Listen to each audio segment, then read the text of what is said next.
Get home from school, turn on my TV.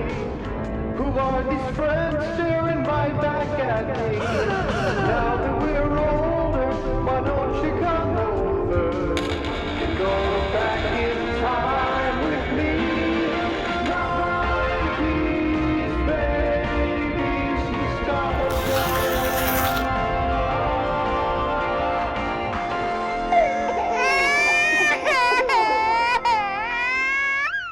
Hi, I'm Amanda, And I'm Jessica. and this is 90s Babies Nostalgia, where a couple of 90s babies are having fun enjoying the spooky season. Just to be clear, we are not sponsored by or affiliated with any of the channels, production companies, actors, distribution companies, anything and everything that would fall under that umbrella. We're just here to chat about TV and films because that is something we love to do. And today we will be talking about Shaun of the Dead. Which we are always in support of our unions and our creatives who are on strike. We are so happy to announce that as of recording this a couple days ago, the WGA did come to an agreement for a new contract. And so their strike can officially end, and it's supposed to be a big win. But SAG-AFTRA is still on strike, and they are the original group that asked that people not promote struck work at this time, and so we are still standing in solidarity with them. Shaun of the Dead is a British film. Universal Pictures is part of the distribution. We're not going to skirt around that. It's hard to find films that aren't in some way tied to one of the large studios, but it is, I believe, international distribution is through Universal, but domestic and United States is independent. And it's an independent production company. And like most independent films, it's low budget. It's basically all British actors. So there were reasons we felt comfortable covering this one, but we do want to be clear that unfortunately it is distributed by Universal. Yeah. And SAG-AFTRA, if you don't know, is only American laborers. It could be foreign laborers who work in America, but there's a British union. So like this is a British production, ergo not SAG-AFTRA production. Correct. And I do just want to highlight, because I know Amanda briefly mentioned it, but prior to the strike for WGA, they were only getting about 80 million of what they were asking for, and the total of what they were asking for was about a little over 400 million. They're now getting almost 250 million. So huge win for the writers. And that's a reason we've been in support of that. That's the reason they were out there striking for 100 and whatever days. So just really awesome. And both of the films we're covering in the rest of our fall content are actually starring people who were part of the writing and production and whatnot, which is just a testament to the crossover of the creative work that goes behind a lot of these films and how important it is that we all stand together in that solidarity. Totally. With So that, what have you been enjoying lately? Okay, I can't give this a full recommendation because I'm only like 90 pages, 90 pages into this book that I'm supposed to have finished by tomorrow. Okay. Yeah, of like 280 pages. It's fine. I'm not a quick reader at all. But anyway, I am enjoying it so far. It's called Kill for Love, which felt topical, and it's about this girl who is a rich LA sorority girl. She's in her 5th year because she keeps like purposely flunking classes because she just doesn't want to move on to real life, and she's like very fit, very vapid, doesn't eat carbs, and is unsatisfied by like literally everything in life because she just sees through everyone. And so the first thing that gives her a real rush and like literally turns her on is the idea of harming one of the frat guys. And then she plays into that and becomes a serial killer of Mm. like kind of she's only really turned on by violence against her male counterparts. Like if they're too cheap or too mature even either direction, she's like not into it. But when they're like dumb, vapid, really fit guys in their shitty frat boy houses and stuff, then she's like, yeah, I could slit his throat while he sleeps. And yeah, felt timely for Halloween. I'm enjoying it. Very timely. Love that. What about you, Jess? I'm gonna go slightly embarrassing because Amanda went slightly embarrassing a couple weeks ago when she said smosh. So I'm gonna, guys, we're just taking it back to 2016. I've been enjoying slime. It started with slime content where I was watching a lot of slime videos, and then for my birthday, my younger sibling got me a few pots of slime. I play with it every day. It's amazing. If you're someone who like, I'm a skin picker, I have a lot of anxiety and I constantly need to be doing something with my hands, and like fidget toys just don't really do it for me. There's very few that I found that I enjoy.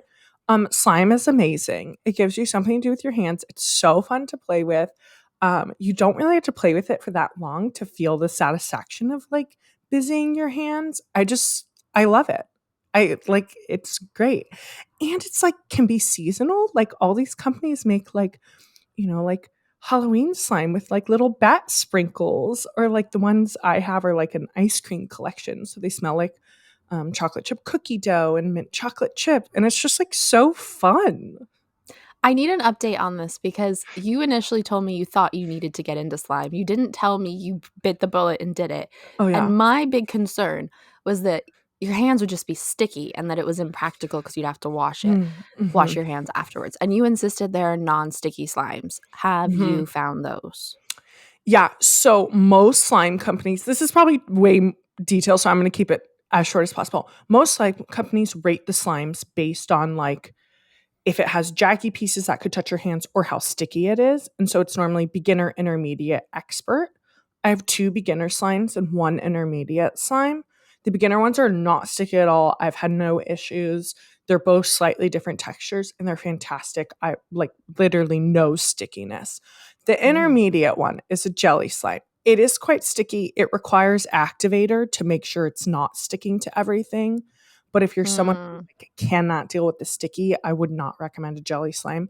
I love it. It has these little cubes that you get to crush, so it's really satisfying. But it's very, very, very sticky. But there are non-sticky slimes. Okay, fair enough. I'm glad you're enjoying it. Oh, it's so much, too much. Well, we'll get into Shaun of the Dead. We were originally going to do a horror, but based on our last episode, you've learned I hate horror. So Amanda and I switched it up, and we are doing like a fun little zombie comedy. I wanna go a little more in depth than that. We were gonna do Train to Busan because it's also an international film. Yeah. We were looking so desperately for international Halloween related content, and like everything recommended was horror, which was disappointing to me because Halloween comes from Celtic origins. You'd think that there would be like a Halloween theme something, and we knew Jess was watching a horror film already and hated it. And I was like asking everyone I know that is not American to be like, do you have a recommendation? I was ready to like watch anime episodes because I didn't want to torture you.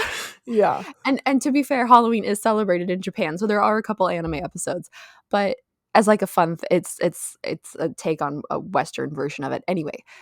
But finally, yeah, we asked your husband, who is British, and he threw this one out, and I was like, duh, like that's an incredible, because it's funny, it's stupid, yeah, it's a little gory, but it's ultimately just a dumb British movie. Yeah. And it's a cult classic. A lot of people love this movie. I hope we don't piss you off while we discuss it. Yes, I hope we don't piss you off. Also, like, I had never seen it. I know you mentioned that maybe you had watched it, but a long, long, long time ago. Is that Yeah, I think I might have seen it in college. okay? I know my ex back in like 2018 made me watch Hot Fuzz, which is the second film in this Mhm. trilogy, and I didn't love it. And I think I had seen Shaun of the Dead at that point, but even watching it now, I still couldn't remember. I was like, none of this is surprising me, but I don't have any memory of seeing it. Yeah, I know for a fact that I had never seen it. But it's a 2004 film. It was filmed in May through July of 2003. This is something I'll keep pointing out because I'm finding it so fascinating with these indie films. The turnaround is like, they're not fucking around. Well, if you think about it, there aren't really any special effects. It's mostly No. makeup and costuming, which Yeah, is kind of impressive for the genre. totally. But this film was directed by Edgar Wright. It was also written by Edgar Wright and Simon Pegg, who Simon Pegg plays Shaun in the film, who's the main character. So this goes back to our multi hyphenate that we were talking about, that these Mhm. creatives really are doing everything. Um, and the idea for the film came from an episode of a sitcom that they both were involved in. Um, Hmm. where Peg's character hallucinates that he's fighting a zombie invasion. So this was in a sitcom that they both were working on, and then they kind of really loved that episode and were like, let's, flesh this out and turn it into an entire like film. And it actually is a trilogy, as Amanda mentioned. So Hot Fuzz followed in 2007, and then The World's End, which is the final one, followed in 2013. But to be clear, those are not sequential movies. It's a trilogy of a style of these parody slash homage films that Edgar Wright and Simon Pegg did together. A lot of the cast overlap. So Shaun of the Dead is the comedy zombie movie. Hot Fuzz is a buddy cop parody. And then I think, what is it, At the World's End is like an apocalyptic hmm one. hmm Yeah. They're all like parodies of these genres. Yeah, and they take a lot of like direct influence. So I know for Shaun of the Dead, they included many references, even some props, um, and just took a ton of direct influence from Romero's films, which were like Night of the Living Dead, Dawn of the Dead, and Day of the Dead. So they're taking inspiration from everything. Zombie movies are all just the same few words. Like the titles are just scrambled. Totally. Totally. They're like, here are our 15 words that we can use. Let's Does it just. start with a D? Bonus points. Yeah, literally. But it premiered in London in March of 2004, and then it theatrically released in the UK in April, and then in the US in September. It did pretty well for an indie film. So it's grossed just under $40 million on a budget of $6.1 million. So it's not like, box office smash, but it did pretty good. Mhm. For these films, I'm not going into a ton of research on like what these other people have starred in. So we may have a No. little bit, but just to kind of lay out the characters, our main character is Shaun. He's played by Simon Pegg. He's like, I don't know, would you say like late 20s? He's 29. It's set in the film. Oh, okay, perfect. He's So, he's 29, which blew my mind because I thought he was like 35 at least, but I mm, also constantly forget that I am 29. We are 29 years old. We are the same age as this protagonist. yeah, And he's like a middle manager at an appliance store. yep. And then we have his roommate, Ed, who's played by Nick Frost. He's kind of like the deadbeat friend. Everyone kind of annoys him. He goes to the same pub. He sits on the couch, plays video games for majority of the day. He like contributes, but not really. He makes a mess. Like it's kind of like he's there because they have a friendship established, but everyone around them does not like Ed. Everyone fucking hates Ed. They've been friends since college, and he has no job, and he makes a lot of crude jokes. And Yep. everyone else is like, he holds you back. Totally. including Pete, who is their flatmate, who is like the same age, but he just gives me very like stuffy. He's clearly like a manager at some sort of business firm. We see him He's wearing a corporate snoot. America. Yeah. Well, corporate Britain. Yeah. He's played by Peter Serafinowicz. Maybe that's how you say that. Serafinowicz, maybe? Yep. There we go. It looks Polish. And then we get Liz, who's played by Kate Ashfield, and that's Shaun's girlfriend. They've been together a long time. We'll get into the relationship in the summary. It has a lot of ups and downs. I kept thinking she looked like Renee Zellweger, which I knew she wasn't. But like just from the beginning, I thought this girl looks a lot like Renee Zellweger. Yeah, actually, she does. And then we get Liz's flatmates, Diane and David, that are a couple. Diane's played by Lucy Davis, and then David's played by Dylan Moran. David fucking sucks. Lucy Davis, I kept watching her thinking this is a very, very familiar face, and finally I looked her up while I was watching the film. She plays Aunt Hilda in The Chilling Adventures of Sabrina on Netflix. I will be mentioning Struck Work for the sake of these people's careers. I'm sorry, but just anyway. Yeah. Yep. And then we get Shaun's parents. Well, loosely. So we get his mom, Barbara, who's played by Penelope Wilton, and then we get his stepdad that's been in his life since he was 12, named Philip, and he's played by Bill Nye. Okay. Not Bill Nye the Science Guy, but Bill Nye, who is just like such a gift to film. I just have to gush for a second. Like I thought it was such funny casting when I saw him in this film. If you think you don't know him, you know him. He's Davy Jones in the Pirates of the Caribbean. Mm-hmm. He was in Detective Pikachu and hilariously got into Pokemon while filming it. Is fun. The Minister of Magic in the 7th film of the Wizarding films that shall not be named because of the Turf Lord. And just like he seems like such a stodgy old British man, and yet he plays such hilarious characters very well. Love him.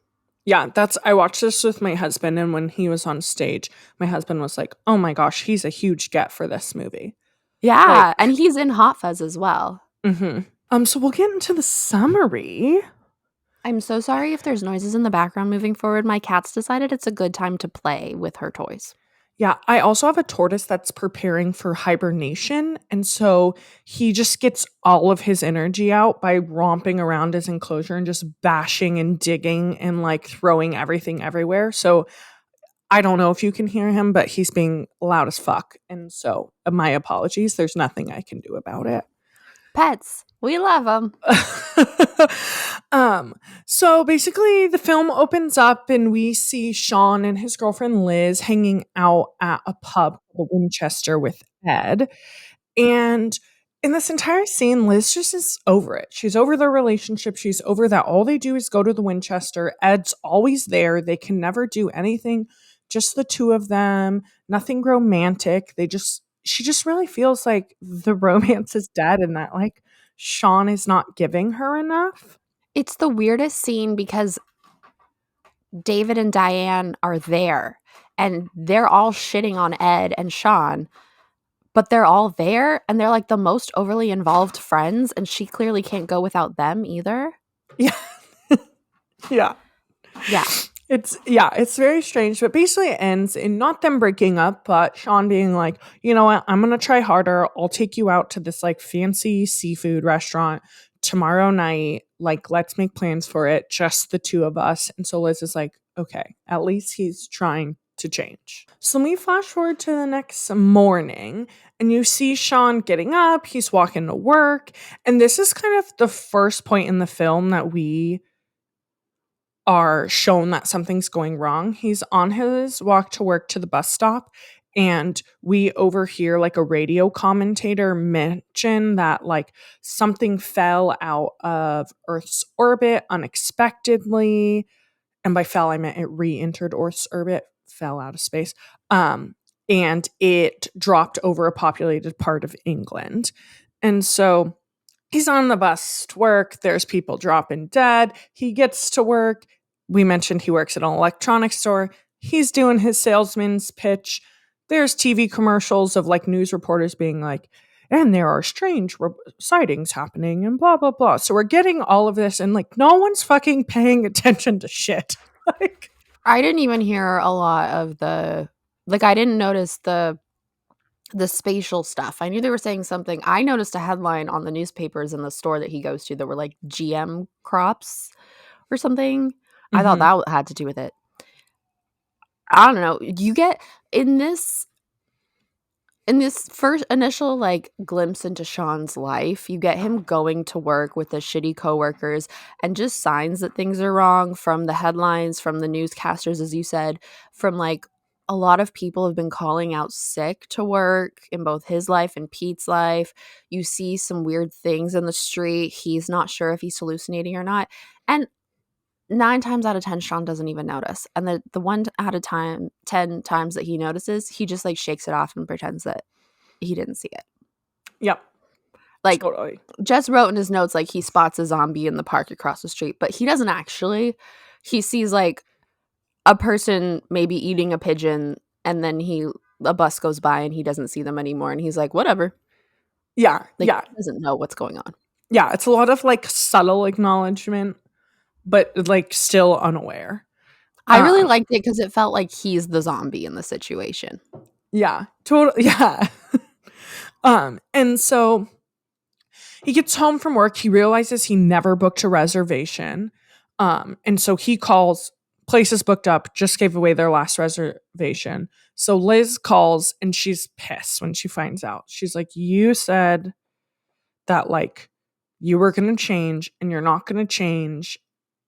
And she's just over it. So he goes over to her house. The shitty freaking flatmates, David and Diane, won't let him in. So he climbs up the wall. No, he threatens to climb up. You hear him maybe try, and then he rings again and they let him in. Oh, okay. I thought there is another point in this film where he does climb up. Yeah. And so he gets in, they have a conversation, they break up because he can't change and Liz is over it. And so Shaun and Ed go out to the pub to kind of like commiserate over the breakup. And they're getting drunk and they finally leave. And this is where we kind of see the first like zombies. Is there someone like banging on the pub, multiple people like banging on the pub door. And then when they leave, they see what they think is a couple making out. But as they're walking away, you actually see that it's someone eating someone else. Yeah, they were making out when he entered, and then when they leave, the man's head snaps back, which was fun. It's just a shadow. So, okay, yes. So, next day, well, there was a little thing where they're still drunk and it's 4 a.m. and they're playing records, and Pete comes down and is like, everyone at my firm called out sick, and you guys need to calm down. And Ed says, next time I see him, he's dead, which is a fun little foreshadowing. And he also mentions in that moment that like something weird happened to him and he got bit, but no one is thinking anything of it. Yeah. At that point. So in the morning, Shaun goes to the store the way that he did the day before, only now no one's there, and he's like calling to the store guy and he's not answering, and he just puts the money down and is like, I owe you this. Not thinking anything of this. There's also blood handprints on the refrigerator door that he doesn't notice. And he slips on blood. Like he slips and slides because there's blood all over the floor. He gets back home with Ed, and there's a girl in the backyard, and she's a zombie. She's a zombie. She's not moving. She's not talking. She's nonverbal, just like moving back and forth. And they assume that she is just hammered, just absolutely blasted, steamboats, as Jessica in college would say, which is Glaswegian slang for drunk, I guess. British? Like obliterated. But no, it's Scottish. But it's like past just being drunk. Yeah. So they just assume that she's really fucking drunk, and she comes after Shaun, and they decide that she's trying to make out with him. She's horny as hell and not responding to him saying no and tackles him. And then she gets impaled on a pole in their backyard and lifts herself back off of the pole. And that is when it finally clicks for Shaun and Ed that something might actually be happening. Mm-hmm. And this is the moment where Amanda and I both were like, oh my God, this film is gory. Oh, no, I wasn't. Oh, that's at the point where I was like, holy crap. Oh, that's the point where I was like, that's some 2004 graphics. Yeah, that's fair. But they run inside. They lock the door. They're sitting on the couch. They're trying to figure out what they're going to do. It's a running thing throughout the movie at this point that they always leave the front door unlocked. Well, guess what? They fucking left the front door unlocked. And so a zombie comes in through that door. And so at this point, they're like, we got to create a game plan. And they connect everything that Pete said to them at 4 a.m. And they're like, oh shit, Pete's in here and he also was bit. So like, we need to get out. This is also the moment on TV where they say they found that you can only kill them by damaging their brain. Yeah, like removing their head or damaging the brain. Yeah. And so they create a game plan and they're like, we're going to take Pete's car. We're going to pick up Shaun's mom. We're going to kill Philip. Because also they learned Philip was bitten. That's all we need to know. They're going to rescue Liz and then they're going to head to the Winchester. Like, that is the plan. Because they can't just stay at Liz's because Ed needs a place where he can smoke. And Liz doesn't smoke.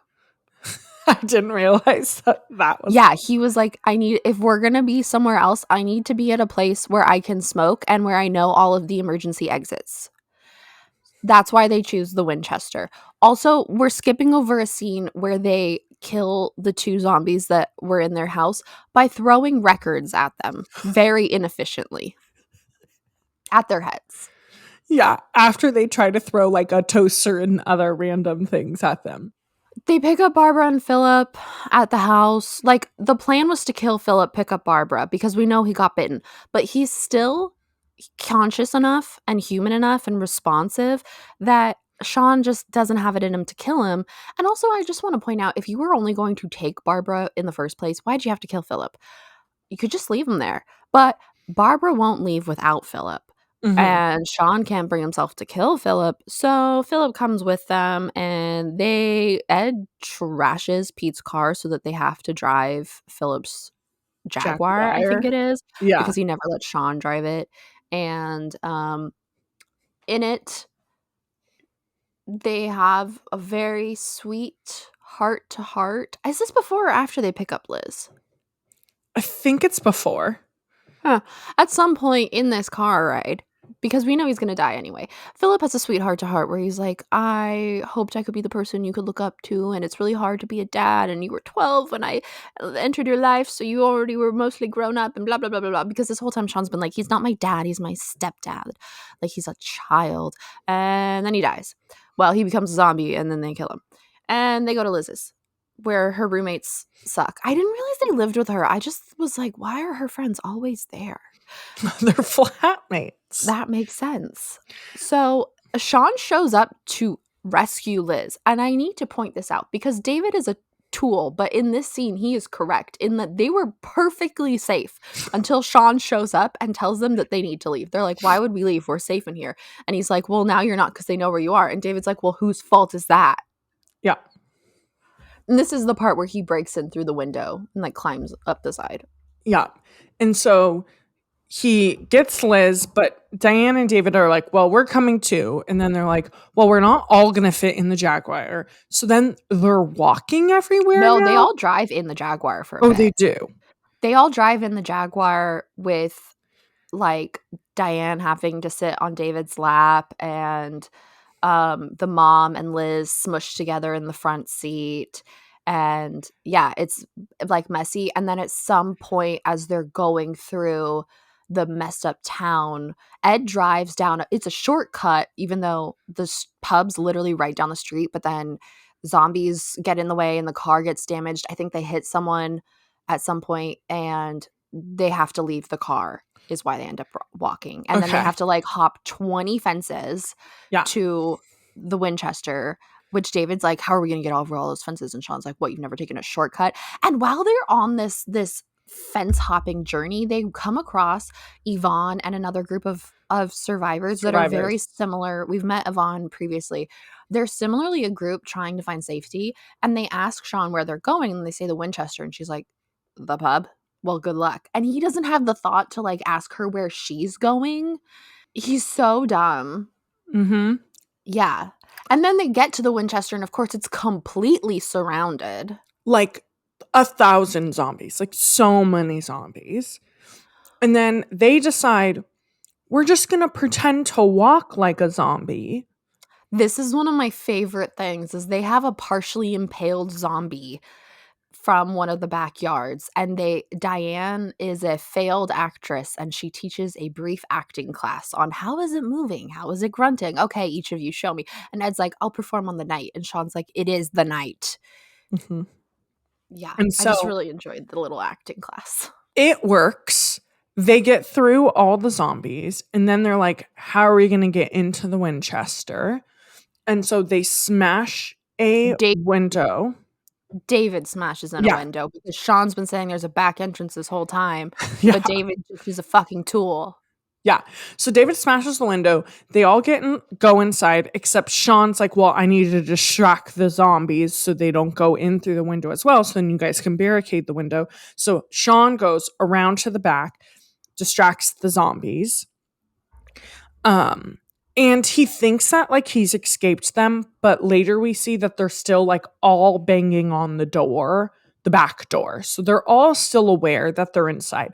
Also, what they use to barricade this window is literally just like a stack of chairs. It seems every single time they barricade broken windows multiple times, and every single time it's just a bunch of chairs, which seems like the least effective barricade when there's not an actual wall there to support.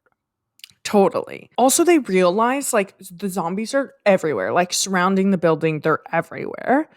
And so they're like, we need to keep the noise down. We don't need them to like realize that what's going on. Like, we just need to be quiet so they don't realize we're in here. So Ed puts money in the slot machine. Yeah. It makes like slot machine noises. Yeah. And did you get to the part where Shaun comes back, by the way? Yeah, I said he came back, and then all like that's how we realize he thinks he escaped them, but we see that like all the zombies are lining up at the back door. Okay, cool. Sorry. Missed that. And so I don't really remember the full-time outline of this, but at some point at some point Barbara gets bit. She got bit by the guy in the backyard because she thought he was a friend. Oh, yeah. The guy in the backyard that they then impale and learn how to act from. Yeah. So she got bit back then, but she didn't want to worry Shaun and didn't tell him because she's the dumbest. Also, along this way, when they got to the Winchester, she found flowers that Shaun got for her that he threw in the trash and picked them up and was like, I think they're for me, and is carrying them. So that's fun.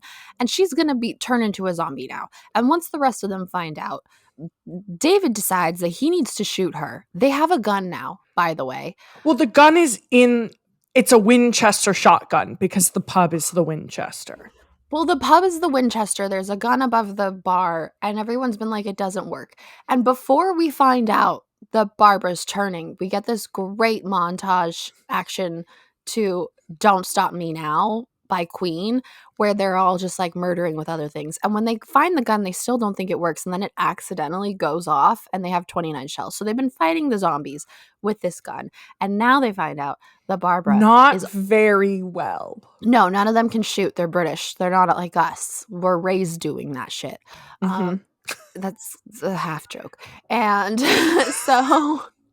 so then David has the gun and he's gonna fucking kill her, and everyone's like, don't be a fucking tool, and they're like threatening him with broken beer bottles, and then she does turn, and then Shaun has to kill her. So that's fun. And at this point, like, zombies are breaking in. There's zombies everywhere in the Winchester. And it's just everything is a mess, essentially. It's coming to an end. Like, David gets pulled out the window and his guts get ripped out. Diane runs out with him to save him. even though he's clearly dead. His guts were visibly ripped out of his body. Yeah. And then Ed gets bitten by Pete, who is now at the Winchester. Yeah. And so now it's down to Shaun and Liz, and they jump over the bar. It's one of like the old school pubs where like the bar is in the middle and then there's a cellar door on the floor. And Ed of the does bar. make it behind the bar after getting bit. He's like not quite a zombie, but he's about to be a zombie. They jump, they're hiding, and then Shaun like pours alcohol along the bar and lights it on fire to like provide a little bit of protection / a distraction so they can get underneath down the cellar door. But the bullets that aren't already in the shotgun are yeah, on the bar. So they, while lit on fire, start shooting everywhere and are much better than any of these Brits were at trying to assassinate zombies. They go in a lot of the zombies' heads, of course, conveniently, these bullets at random. And so the three go down the cellar door and they realize there's only 2 bullets left in the shotgun. What are they going to do? Liz and Shaun have a very clear conversation about killing themselves. And Shaun's like, I don't know if I can do that right now. And Ed's like, I don't mind being eaten by a zombie, whatever. But that's because they can't get out of the cellar door because it won't open. But then they realize there's a switch so they can get out. So they leave it's not the shotgun. It's not out of the cellar door. So the cellar door goes to the bar, but there's like another, it's almost like a lift, and it's like what they use to get to street level and to like load and unload things into the cellar. Well, yeah, it was like Shaun, when they first get to the cellar, he's trying to open the doors. By cellar door, I meant the door to the outside. Yeah. But they need the lift to get there. Yeah. But he just doesn't realize that. He thinks it's manual, and then they have this whole suicide contemplation, and then he looks at the button and is like, oh.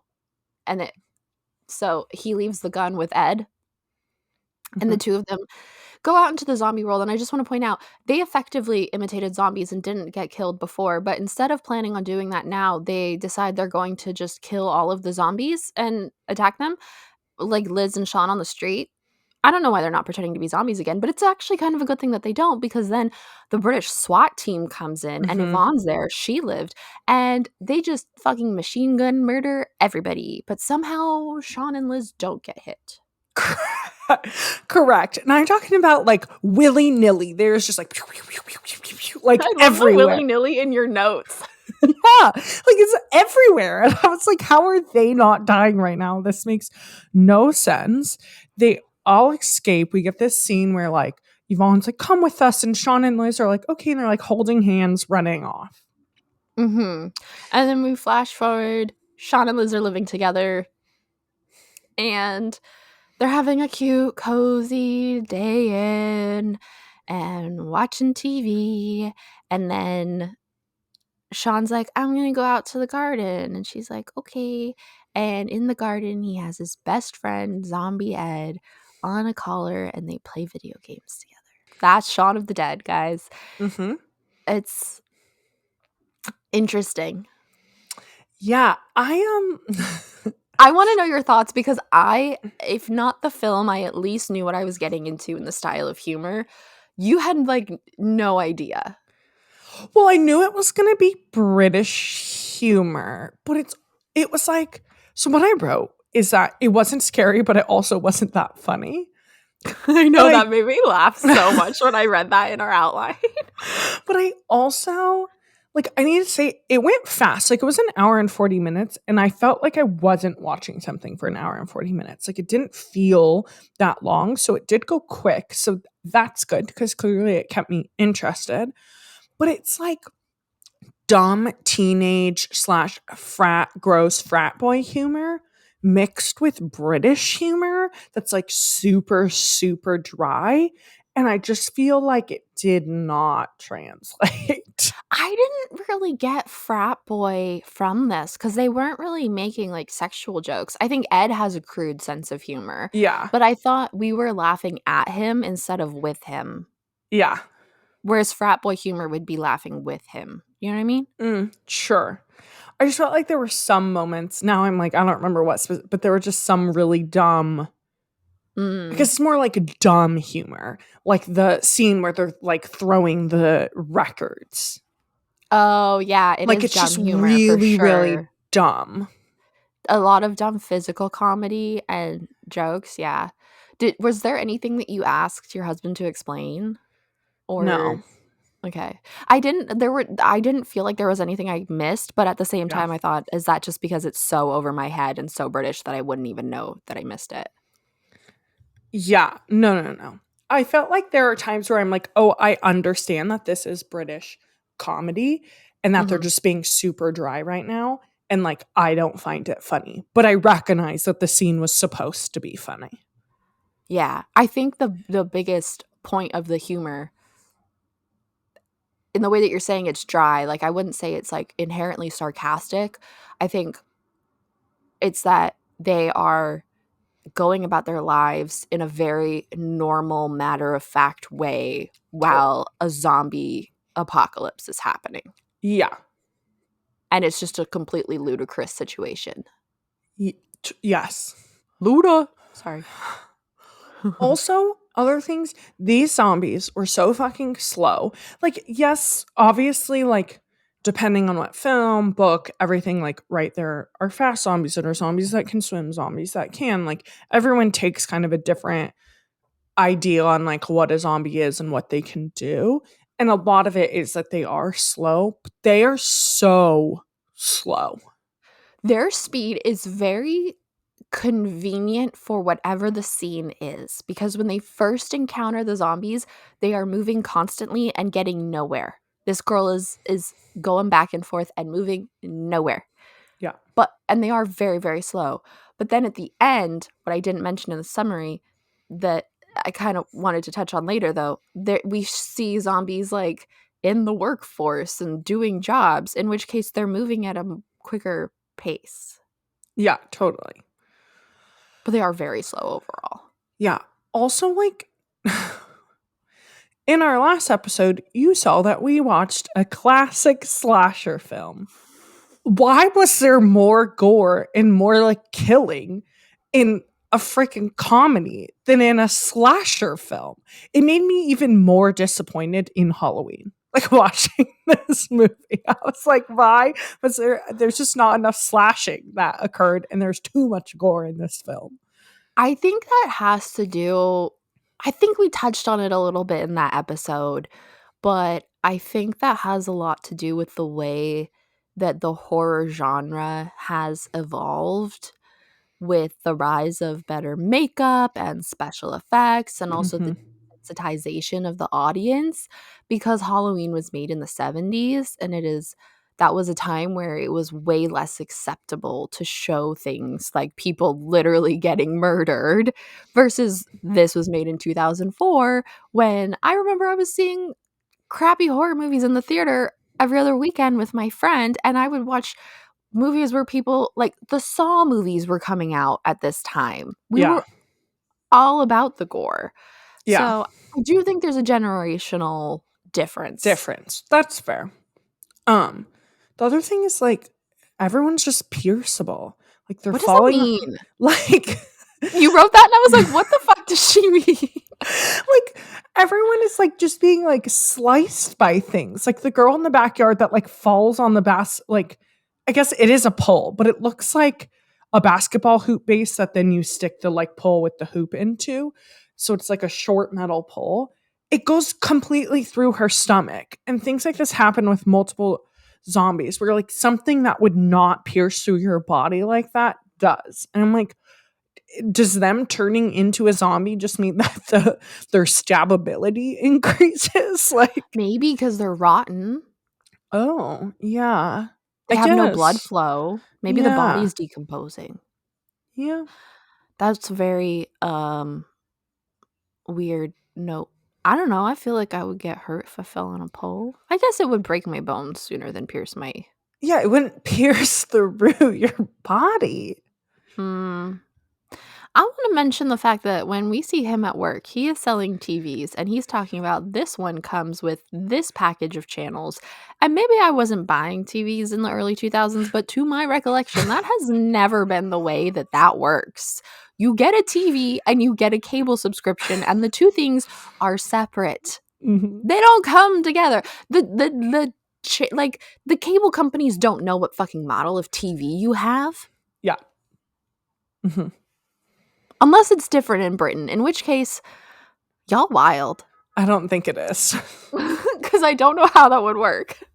This montage in the beginning when Shaun's being completely oblivious, there's a lot that we learn from the news and exterior elements, but they love the TV. And there's this montage where he's just like flipping channels and going from like reality TV to the news to whatever soap opera to commercial, and each one you hear a few words and they line up perfectly into a sentence describing What's like happening? yeah, like the living undead whatever blah blah blah coming back and the whatever. And he of course he doesn't notice it. He just like turns it off or something, or eventually goes to the news and they start watching the news. But it's just like I really enjoyed that. It was very Mhm. satisfying. Another thing I wrote is there's this point in the pub, or maybe they're about to enter the pub at some point when David sucks, which is like the whole movie. But they're definitely at the Winchester. I don't know if they're inside it or right outside it. But I they were think this like, is when David wants to kill the mom. okay, that makes sense. There are zombies everywhere and they are approaching them very slowly, but they are still approaching them. And they all just stop to have a conversation about how much David sucks and how David's in love with Liz and not Diane and all these things. And I'm like, Yeah, it's when we he wants have to an kill the mom. actual situation on our hands. Like, you are about to get killed or attacked by like 100 zombies. Like, it's not the time to tell David that he's an asshole. We all know, and he's about to get his guts ripped out by one. So like, we don't need to be having this conversation. Sure, we also didn't, I mean, it's the suspension of disbelief, yeah? Yeah. I like this moment at the beginning when they have Pete, they're leaving the house. Ed and Shaun are leaving the house and they know Pete's upstairs. They're taking his car. And Ed says zombie and Shaun says don't use that word. And they're like, they're not using the Z word because I don't know, they don't want to call them that. But to me, that was hilarious because if they're not zombies, they're just sick humans. And you've already murdered multiple and you're going to murder more. And there is another moment when they're driving and they hit one and Shaun makes them pull over to make sure they didn't kill him, even though he's already the living undead. And like, it's just this weird. There are times when they're not okay with murdering, and then there are other times when they are okay with murdering. Yeah. But if you don't want to call them zombies, like you are just murdering humans. Yeah. It's not okay. I did really, really enjoy the commentary of this film about, I don't know how intentional it was, but to me it felt intentional from the very beginning of like modern capitalism being the true form of like a zombie society where we're all just going about our days. And I do believe it was quite intentional because obviously Shaun's oblivious to everything as he goes about his life, but also from the beginning, his conversation with Liz and how they're always going to the Winchester and stuff. She says like, I just feel like if I don't make a change, we're going to be one of those old people who come here all the time and like never did anything with our lives. And there's very much this underlying tone of just the monotony of life if you don't live it. Mm-hmm. Do you have anything else you loved or that you want to talk about?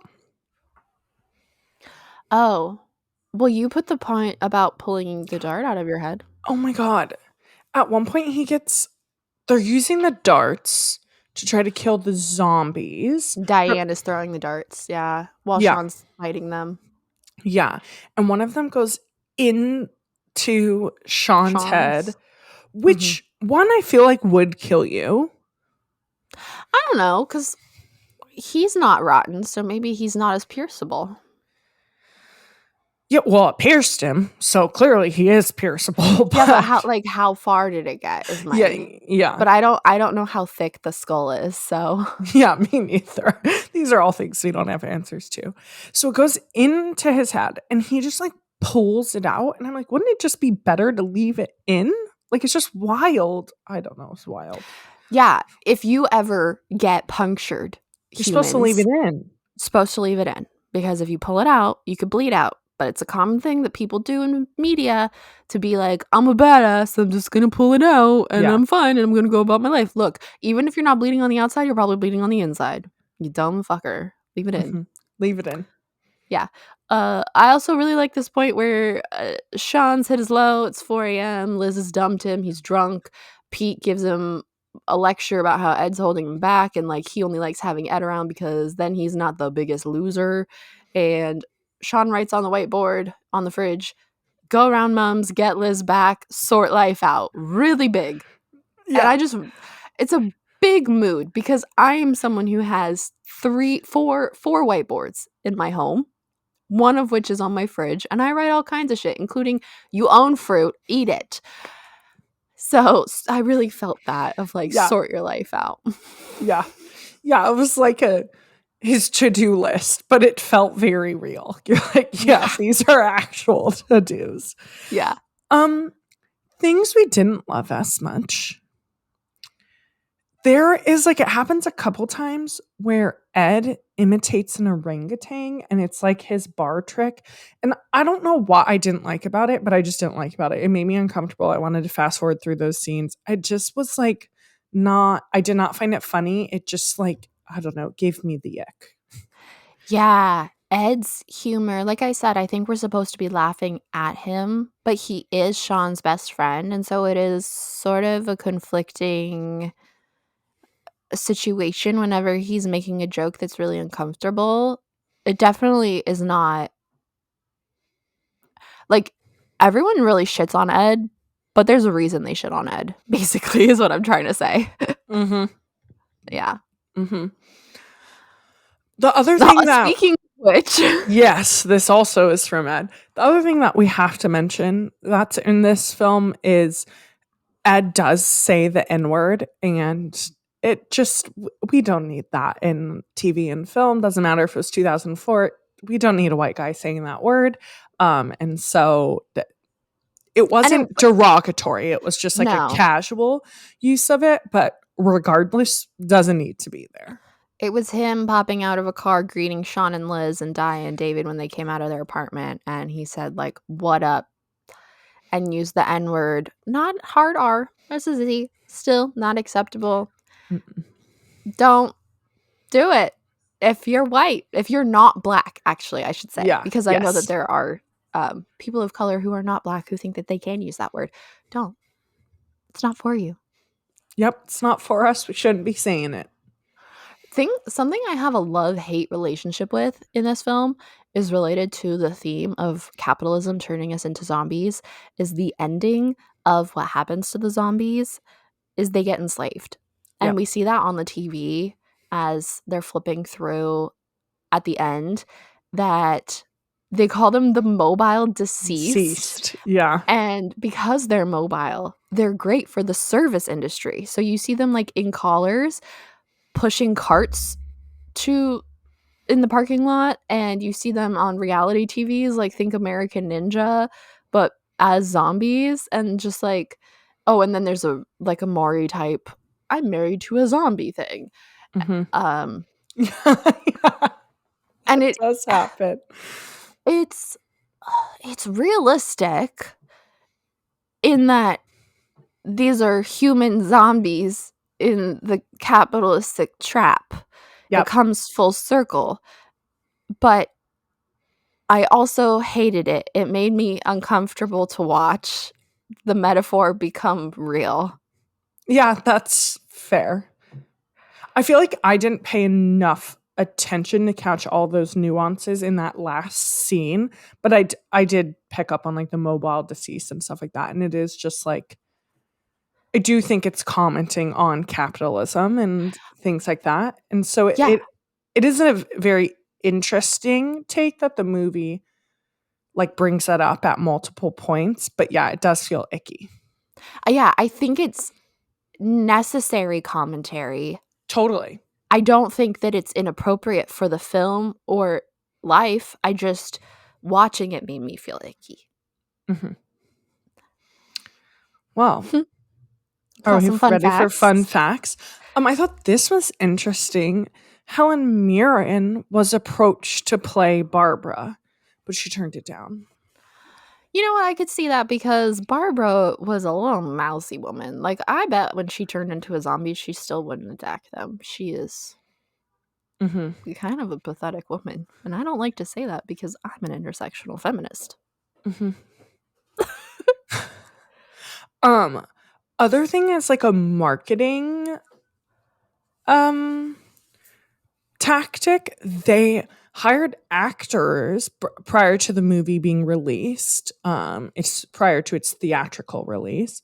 They hired actors and just dropped them around London to create hype. Well, they dressed them as zombies, that's important. And then dropped them around London to create hype for the film, which I think is like such a fun, like, PR thing. Like, that's just really entertaining. And I think like it's just fun. I liked that they did that. But wouldn't it freak you out if you saw someone like that in real life? Oh, 100%. Especially now. Yeah, because I'm like, well, this could happen. But I feel like you would know that it was an actor. But still, yes, it would terrify me regardless. I watched it's like a 4-year-old video now of Simon Pegg like breaking down the Don't Stop Me Now scene. And he said that the use of Don't Stop Me Now was like purely Edgar Wright's idea. And Edgar Wright also directed Baby Driver, which has a lot of pop music in it, I think. And he said it's like the precursor to that. You can see him getting interested in it, but that they just thought like Don't Stop Me Now is the ultimate like cheerful anthem about just having the best time, and they thought it would be hilarious to choreograph a scene of massive violence to it. Like, that was the pure reason that they used it. And it is choreographed, that scene. Like, they're hitting the zombies in unison to the beat and flicking the lights. Also, that extra playing the zombie was like 70 years old, and Simon was like, poor guy. Those were not real bats, but we were still hitting him. Yeah. He also said for that big scene, they had like 1,100 extras, and that he was pretty sure that they legally had to pay them. So they paid them like £1 to be there, just to have like so many extras as zombies. Which I feel like we're not in support of, because they should be getting paid more than that, but also very fun. But also for £1, I would definitely get put in professional zombie makeup just to say that I was a zombie as not an actor. That's fair.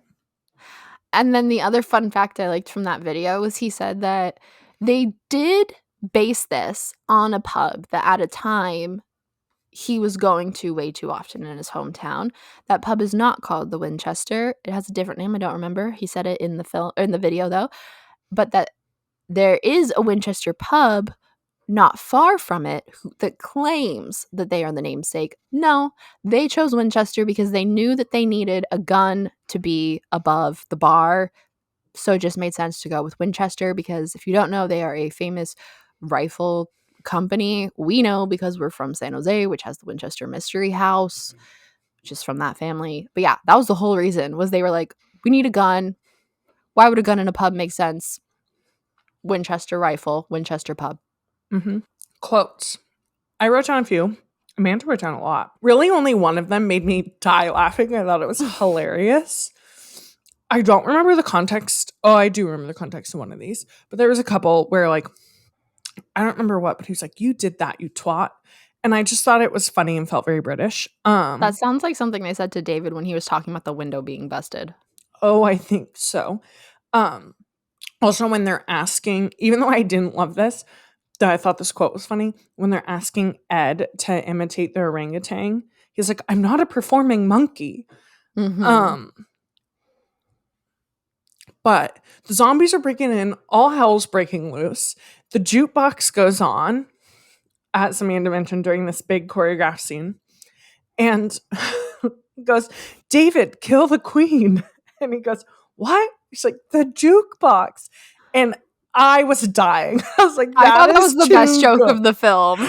Definitely the best joke of the film. I had to rewind it and rewatch it because I'm like, that is too good. Like, we did not give enough time to like soak in this joke. Like, yeah. Oh, I just remembered another fun fact from that scene. There's a weird moment where It's weird because it's out of character where Shaun gets knocked to the floor and he does this like breakdance move to get up. And Simon Pegg was like, yeah, you know, when there was a huge surge of culture out of the Bronx and hip hop made its way over to the UK, I was into breakdancing. And so I could do a little bit of it. And I just thought, Shaun's really uncool. Let's give him this moment. And so that was his choice to do. And it was just like, coming from a man who made like the whitest, most British kind of films that I've ever seen, it was very surprising to me. That's fun. But speaking of the Britishness, a lot of my quotes are also about that. I enjoyed Ed saying, "Get fucked, Four Eyes." I enjoyed when they were yelling at David about him breaking the window. He says, "We were in a spot of bother." There's some good back and forth. Like when Ed and Shaun are making their plans, Ed says, "Why do we have to go around Liz's?" And Shaun says, I have to know if she's all right. Why? Because I love her. All right, gay. And then gay comes back because when Ed is a zombie incarnate, coming to be a zombie, and he's like, I don't mind if they eat me, whatever. Liz and Shaun are leaving him, and Liz says, "Bye, Ed, love you." And he says, "Cheers." And then Shaun says, "Love you too, Ed." And he goes, "Gay." Yeah. And that's his last official word to his best friend. And then the other one I wrote down was just this like back and forth where Liz is like, "What makes you think that I've taken you back?" And Shaun's like, "You don't want to die alone, do you?" Yeah. Just like, all right, fucker. I won't mind dying alone. Yeah. Well, do you have any final thoughts? I think it's fun. I don't know if I classify this as a Halloween movie. I think we put it there because it has zombies and zombies are spooky. But I think it is a fun watch if you haven't watched it. It's dumb. It's not the best movie ever, but it's also not the worst. Yeah, it's not, like you said, it's not the funniest movie, but it's still fun despite not being super funny. Yeah. Do you know what I mean? And there was 'Cause it's never just a kind of point. ridiculous. Yeah, and there was never a point where I was like, I want to turn this off, or oh my God, how much longer do I have, or things like that. Like, I was clearly enjoying myself watching it, even though I was like, wait, this is not that funny and it's not that scary what's going on. But I did enjoy it. Good. I know that I enjoyed this one more than I enjoyed Hot Fuzz. Hot Fuzz also has a big cult following. I haven't heard as much about the third one, but I'm just not as big a fan of the buddy cop genre. And if I recall correctly, I think the humor in that one was even more obnoxious. Okay.